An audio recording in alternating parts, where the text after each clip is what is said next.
The Master of Masters is Xeanort. Now, hear me out.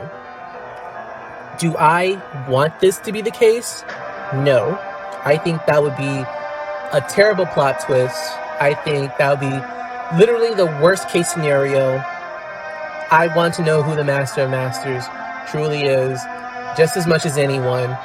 He's actually my favorite character. I think Roxas was my favorite character in Kingdom Hearts until I saw back cover, and then just the charisma, just sheer charisma. It was amazing.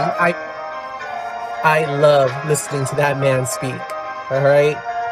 I just thought of this whole scenario when I first saw the cutscene of Xemnas fighting Sora in the Final Mix, Kingdom Hearts 1 Final Mix. He was doing a thing. He was fading in and out of reality. Like he was crossing dimensions. Like he was crossing from unreality to Sora's world. Coincidence? Maybe. I believe that at that time, Sora wasn't just fighting, who was obviously Xemnas, but he was in reality, unreality. Get it? I'm sorry, that was terrible. I just want you to laugh. He was actually fighting the Master of Masters. And I'll tell you why after I tell you about Raid Shadow Legends. I'm just kidding. I'm literally nobody. This video has like 2 views. God damn it. The Master of Masters talks of his past as a boy, one where he witnessed a Keyblade War. Are these Xehanort's memories? Or the events of Dark Road? The Master went out of his way to speak to Xehanort, as he was part of his plan, as you can assume. That same plan of destroying the world using the Keyblade War and building it anew with darkness under lock and key.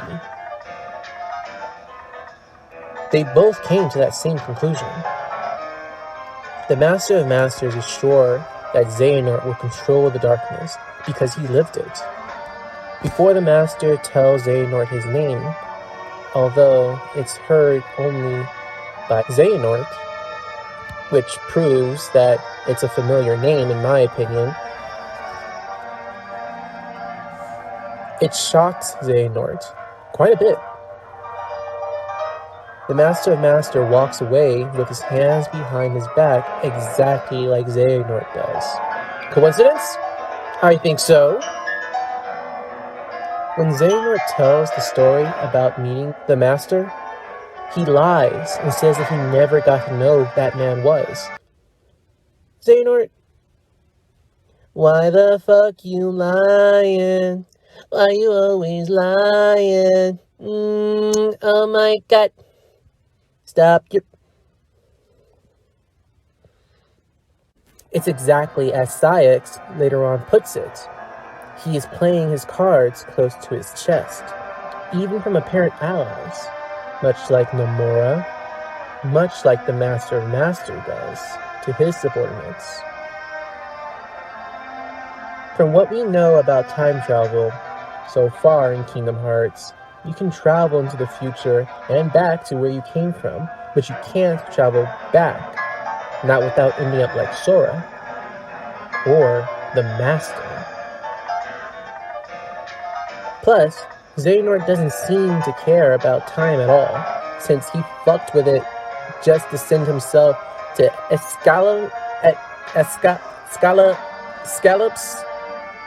He sent him there as a kid, becoming a self-fulfilling prophecy. Logically, in these types of plot twists, there has to be a single point of origin where, say, Xehanort never went back in time, but managed to make it to Scallop Island anyways, for everything to be on track. I'm not sure what rules Nomura is playing with, but a lot of stories that use this trope never go that deep into it. So I won't either.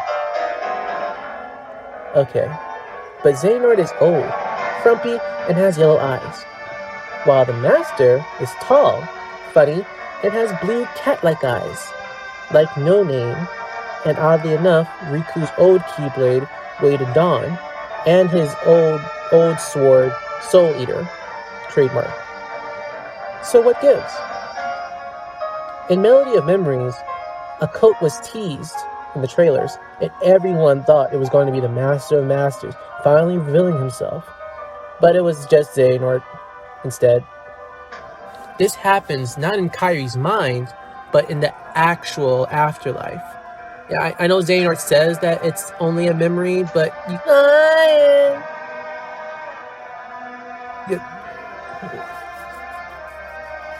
can't trust him. He's fucking crazy. You can't trust him. I think the memories started when Sora appears and Xehanort changes his clothes, and then the actual gameplay starts. Which, okay, let me just say, I mean, this isn't scripted. I really wish that it was you playing as Kyrie in that game, because it's like, oh, how nice! It's Sora again fighting Xehanort again. I thought this was Kyrie's game. I thought that we were gonna get some Kyrie action there, but no, it was just Kyrie being unable to defeat the patriarchy.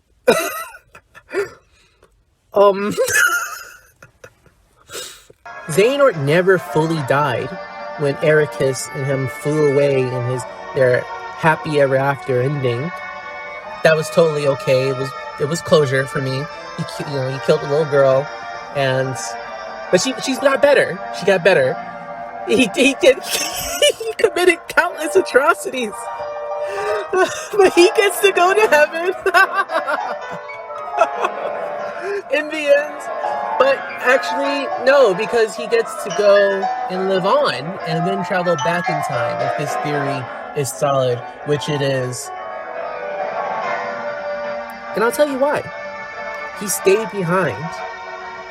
And now he's in unreality with Sora, who has blue eyes. Coincidence? I think so. I'm starting to scare myself. Did Xehanort plan all of this just to get Sora into unreality in order to take his body and travel back in time? Would that explain the Master's playful and dickish nature? Is it Sora fighting from within? So, hey, that's just my thoughts on it. Tell me what you think. Hate me down in the comments. Your visceral toxicity fuels my soul and lets me know that I'm not alone. And yes, I am a clown. Take that as you will.